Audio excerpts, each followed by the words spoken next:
సమయమున పేతురు ఆయన యొద్దకు వచ్చి, ప్రభువా, నా సహోదరుడు నా ఎడల తప్పిదము చేసిన ఎడల నేనెన్ని మారులు అతని క్షమింపవలెను? 7 మారుల మట్టుకా అని అడిగాను. అందుకు యేసు అతనితో ఇట్లనెను, 7 మారులు మట్టుకే కాదు, 70 ఏళ్ల మారుల మట్టుకని నీతో చెప్పుచున్నాను.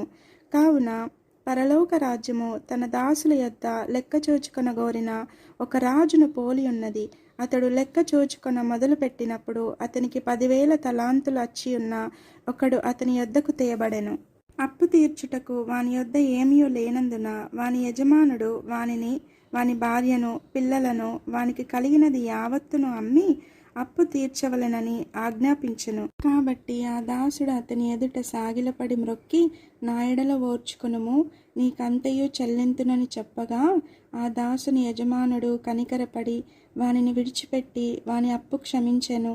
అయితే ఆ దాసుడు బయటకు వెళ్ళి తనకు 100 దేనారములు అచ్చి ఉన్న తన తోడి దాసులలో ఒకని చూచి వాని గొంతు పట్టుకొని, నీవు అచ్చి ఉన్నది చెల్లింపుమనెను.